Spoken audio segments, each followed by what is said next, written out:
from network marketers, people in direct sales, even people building traditional businesses who are using social media to generate sales is, well, where do I get customers from? Where do I find customers? I've run out of ideas. Well, you know, the obvious answer is you can find customers from your competition. Now, what do I mean by your competition? Well, I'm not talking about opposing direct sales businesses or your competition in the business market. That's not what I'm talking about. And we're going to talk about the ethics of that a little bit later on. What I'm talking about is competing products that are competing with your business in the marketplace. So it doesn't matter what service or product you are offering, whether you occupy the health and wellness space, the beauty and cosmetic, the wellness, utilities, insurance, e-commerce, whatever industry and marketplace you occupy, you are going to have competing brands. You are going to have other companies selling the same products that you do. They're just different brands, like, you know, Sainsbury's, Tesco's, Asda, or whatever. And so one of the first thing that I want you to understand is a large portion of your future customers right now are with your competitors. They are not buying from you. They are using your products and services, but they are not buying from you. They are buying from competing brands. Okay, does that make sense?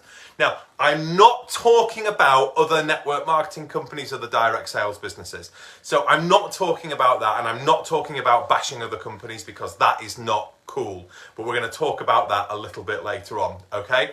So, you know, we're talking about competing brands, okay, that are offering the same products and services that you offer. That's where your customers are at. Now, here's the thing. Atypically, people think competition is a bad thing, but competition is an amazing thing, because all your competitors are paying to market your products and services and bring new customers to your marketplace. Think about that for 1 second. Okay, think about that just for a second. If you occupy, say, the wellness and cosmetic space, okay, and you just have your business in the cosmetic and wellness space, well, there's hundreds of other cosmetic and wellness companies out there, okay, investing money in getting people buying the products that you offer. Okay, they're just not buying from you. So what they're doing, they're bringing more people to the marketplace. Now, that's a really, really good thing for you, because you can be there for future customers when it doesn't work out with the other brand, because we all know that people who purchase products and services at some point become disillusioned by the product or service that they've invested in, okay? Maybe it's not producing the right result, maybe it's costing too much money, maybe they've had an argument or a fallout with the brand in some way, and that means that you can step in and you can clean up, okay? So you can literally grab and extract product users and service users from competing companies in your market space when other companies let these people down. That's where they are at. And the beauty is, if you understand how to create content that elicits meaningful reactions to people who've been let down by your competitors, you can clean up all day long. You can just keep getting customer after customer after customer after customer who's been let down by your competitors. I want you to write this down if you're taking notes. I want you to write this down, by the way. And by the way, if I'm saying anything that's resonating with you, or that you really like, or you think is really, really useful, I want you to pop it in the comments thread below. So we're basically turning this comments thread into a virtual notepad, okay? So people who are jumping on the live can kind of get the gist of what we're talking about, okay? So I want you to write this down. This is really, really important, okay? Most of my future customers are being let down by my competitors. Write this down. Most of my future customers right now are being let down by my competitors. And it's really, really important that you get into this mindset, because people are like, well, how do I find a customer? What do I do? Do I go onto the street and start, you know, giving out flyers or shouting about it or doing, no. You are going to funnel customers who've been let down by your competitors. I want you to put that in the comments thread. That's really important. By the way, guys, a massive thank you to each and every one of you for sharing. We're on 83. Do you reckon you could help me get 16 more people in? Go ahead, do a quick share. Open up the share tab and just send this out. If we could get this up to triple digits, that would be amazing, and I'd be really, really grateful. Thank you so much for doing that, and hopefully you're getting value from this training. So I'm going to say it one more time, and I want you to pop it in the comments thread, okay? Most of my future customers right now are being let down by my competitors, okay? Really, really important, because that's where you're going to funnel them in from. And it doesn't matter what product or service you're in, okay? So, you know, the more competition you have, the better, because you've got more people being let down by more companies, okay? Now, one of the things I hate in our industry is company bashing. If you ever look on my Facebook profile, you will never see me mention a company name or bash another company ever. You shouldn't do it, okay? You shouldn't bash other direct sales or network marketing companies, and you shouldn't bash other brands, okay? You shouldn't bash other brands that provide the same products and services as you do. And you certainly shouldn't do it publicly. And the reason you shouldn't bash your competition is twofold. Number one, you can get yourself into trouble, okay? You can actually get into a lot of trouble for doing it. So that's why you've got to be really careful. But also number two, when you bash another company, okay, then potential customers can sense fear from you. You reek of fear, okay? And it's a very, very unattractive quality in any marketer or salesperson who's offering a product or service when they bash the competition. So I'm actually going to show you a really cool and smart way tonight to expose your competition for the bad things that they're doing, to extract customers from your competition, and use the bad things your competitors are doing in order to create more content. How cool would that be? How cool would that be? Because I'm going to teach you to do that tonight, and for free. I'm like not even charging. So I'm not even charging, you know? It's going to be free. Exactly. So you can send me some hearts for that. That's your payment. I will make this training free, but you've got to send me some hearts. Yeah, all right, okay, that's fine. I'll just call that's £10 for every heart that I get. There you go. That can be my payment. So that's what we're going to talk about. But never ever bash, because number one, you get into trouble, and number two, you just reek of fear. So, you don't need to do it. You don't need to do it. Okay, cool. 9 more. We're at 93. 7 more. 7 more. 6 more. And then I can get to 100. Because now I'm getting to the juicy bit. We're getting to the content. Okay. So, again, if you're taking notes, okay, this is now how we can create content to expose your competition, okay? Now, I'm going to give you an example of the type of content that I create in order to expose my competition. It doesn't matter what product or service you offer, you will be able to use what I say in order to create your own content, okay? So, we all know that most of the time, people are purchasing products and services because either they want to improve a result or there's some sort of price point, okay? So they're the two kind of main concerns, or they're new to the market, okay? But if they're new to the marketplace, then, at the end of the day, you can be the first company to pick up on them. But if you want to go after your competition, what you need to do is you need to create content that elicits a meaningful response to a trouble, worry, or concern, okay? So, if you want to expose your competition, you have to create content that elicits a meaningful reaction to a worry, trouble, or concern, yeah? Are you concerned about your current XYZ? Are you struggling with your current XYZ? Is the company that you're purchasing your XYZ from a problem for you? Are you concerned about, are you worried about, are you finding that something's not working? Okay? By creating content like that, You do not have to name your competitors.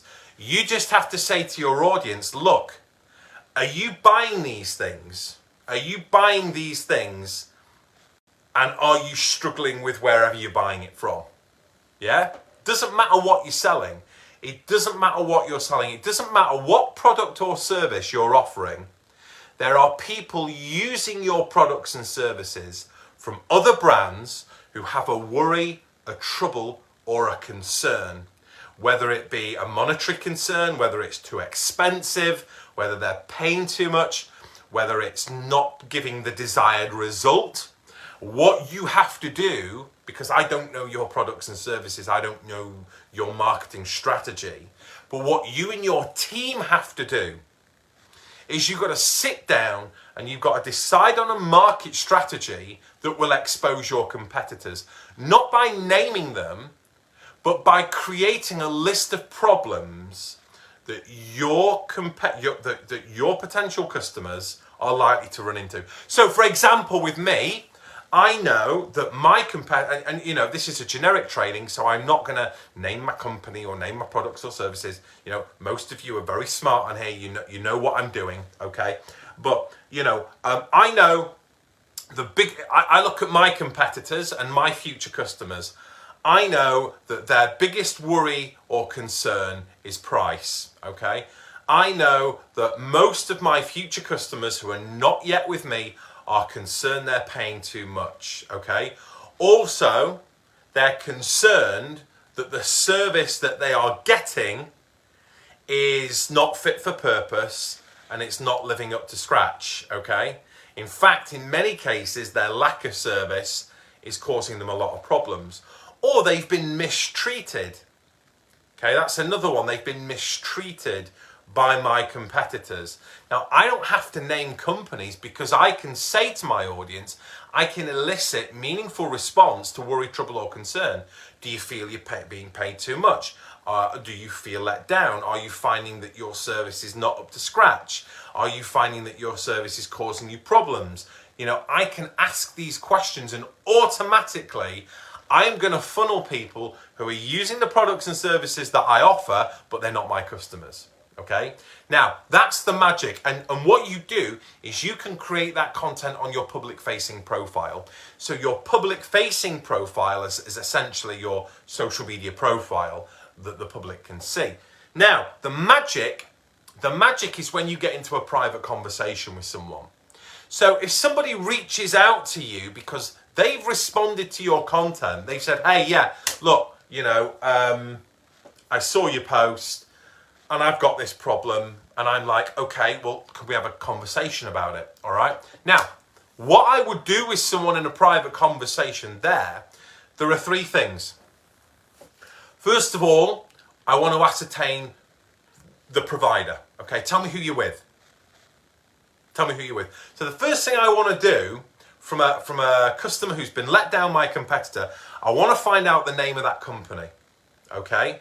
I want to find out the name of that company and I'll write it down, right? So they're with Grapety Grape, okay? They're with Company X, okay? And then I'll say, right, so tell me a little bit more about the problem. What needs are not being met, okay? What's annoying you most? And what is it you'd like me to do? Okay, there are three key things, okay? What needs are not being met? What's annoying you most of all? Write this down in the comments thread. What needs were not met by your previous supplier or your current provider, okay? What's annoying you most of all? And, you know, if I were to help you, what would you want me to do, okay? Now, by asking them those three questions, okay, I've been able to figure out what the problem is with Company X. So Company X, right, okay, so they're billing way too high, their service with that particular element is really bad, they're charging people 20% above the odds, okay? So what I'm doing is I'm getting the information from my customer privately, okay? Not only am I going to be able to close that customer privately and say, thank you for telling me that, here's how I can solve the problem, and then you can move in and show them your videos, do your quotations, show them the products and the services, show them testimonials, and show them that you can offer them a better way. But what I can do is I can take I can take what my prospects say to me privately and turn it into content. And that's the magic. If somebody privately says to me, well, I'm with company X at the moment and I know they're charging 20% over the odds easily, that's what they're charging me, I can then create content and say, hey, look, if you feel you're paying 20 or 30% above the odds for XYZ, I'd love to hear from you. Does that make sense? So I can create content based on what my distressed potential customer is telling me. And at no point do I have to mention company X, Grapety Grape, or whatever the company is, okay? I don't have to mention the company name because that stays private between me and my potential customer, okay? But it's really important that you always find out when you're having a private conversation with someone who's been let down by your competitor. Don't just go like this. Don't just say, oh yeah, no, they're rubbish, come to us, they're awful. Don't do that. Excuse me. Be a marketer, say, well look, what needs were not being met, what annoyed you most, and if you were to come to me, what would you want me to do better than the company you were with? Because that allows me to profile that company. I've found out now where my competitor's going wrong, and I can go and create content which pulls more customers away from that particular company. Yeah? Because I'm not loyal to my competitors. I'll clean them out all day long. Yeah? All day long. And I'm not ashamed to say it. Okay? And neither should you be. We're in business. But also there's a way of behaving ethically. There's a way of behaving ethically that protects yourself, protects your team, protects your company, protects your reputation. Yeah? And that's by behaving ethically and not bashing names. At no point do I bash a company. I want to find out how someone's been hurt and let down by a company, and then I want to go and find out if anyone else from that company has been hurt and let down the same way. And I don't have to mention the company name. So I'm always protected. Okay? And it's enlightened self-interest because I'm helping lots of people get what they want and I'm getting what I want in the way of more sales. But of course, what I've got to kind of do is I've got to make sure that I do deliver a better service.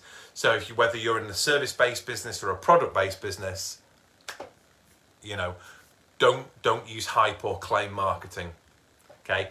You've got to be really, really careful with that, particularly when dealing with competition. I see a lot of claim marketing where people make stupid claims that just don't make sense, just to try and win people over. Don't do that because, again, that can get you into a lot of trouble as well. So I hope this is useful so far. So create content that elicits meaningful reactions to potential problems that your future customers could face. Get them into a private conversation. What needs aren't being met? Tell me the company name. What's not being met? What's annoying you most? What would you like me to do differently for you? Okay. Take that information and use it to create more content. Okay, and it works a treat. I'm just trying to see who's commenting on the thread. Who have I got? Hi, Colin. Who else has joined? Give me a shout out. Who else has joined? If you've recently joined halfway through, drop me a comment on the thread just so I can give you a shout out. Or if you haven't actually said anything yet, jump on. If you found value in this training, #value, that would be really good. Hi Sarah, good to see you. Thank you for joining us. Hi Ashley, hey. Mohammed, first time, how are you? Good to see you, bud. Erica, hi, how are you? Thank you for joining us. Elisa, how are you? Hey, kiss to you as well. Hey Bal, how are you? Good to see you. Perry, how are you, Perry? Good to see you. Tracy Auckland is in the house. How are you, Tracy? Good to see you. Who else? Susan. How are you, Susan? Good to see you. Hi. Value. A lot of #values. So, if you guys are using social media, I mean, you're obviously using social media because you're on it. But if you really want to start getting into marketing strategy using social media, then this is definitely a great way to go about it. Okay, You know, 90% of buying decisions, 90% are made on social media. The products and services you offer, 90% of people who are buying those products and services, they're making those decisions on social media, on Facebook. Your potential customers right now, they're out there. They're on Facebook, they're on Instagram, they're on social media. They are there. There's no reason for you not to be able to funnel them by using the training that I've taught you tonight. They're there, they're buying your stuff. So, you know, there's no need for you to worry and go, I don't know where to find customers. They're all on social media, okay? And many of them are being let down by your competitors, and you can come in and you can save the day, okay? I just want you to know that. And I'm really excited. We almost got to triple. We got to 96 or 95. That's not bad since I've been away a couple of months. That's not bad. In fact, you know, I'm going to say, I actually think that's quite impressive. I'm quite impressed with myself for that. Not bad. Straight off the bat. But no, a lot of that's down to you guys as well for sharing, so I massively appreciate that. So anyway, look, I hope you found that training really, really useful this evening. If you did, you know, then if you, well, you've already said value. If you did, send me out some hearts, some likes, some emojis, light up the screen. Let me know that you found value. Let me know that you're going to put it into practice. And as always, you know, I really, really appreciate you guys coming out to get some skills, some value, some knowledge, some understanding, whatever it is that you guys, you know, are looking for in order to get your business to the next level. You know, let's do this again. We're going to do it again. We are going to start back on Mondays. You know, Mondays 9 o'clock, as I always have done, every other Monday. So look, make sure you get your team members involved. You know, don't you worry about teaching them. Send them to me, okay? Send them to me, and I'll teach them for you, yeah? I'll teach them for you. So take it easy. Good night. I'm really, really thirsty and dehydrated from all the talking that I've been doing, so I need to go and get a drink. So I'm going to go and do that now. And yeah, I'm going to look forward to seeing you a week on Monday for more fun and frolics. Well, fun. We probably won't have frolics, but we'll certainly have fun. Hi, Joe. Good to see you. Hi, Maggie. Who else have I got? Russell. How you doing, Russell? Good to see you, buddy. Sorry, I'm just saying hello to some people I've missed. Hi, Jackie. Have I missed anyone else? I said Mohammed. Jacqueline, how are you? Good to see you, honey. Thank you so much.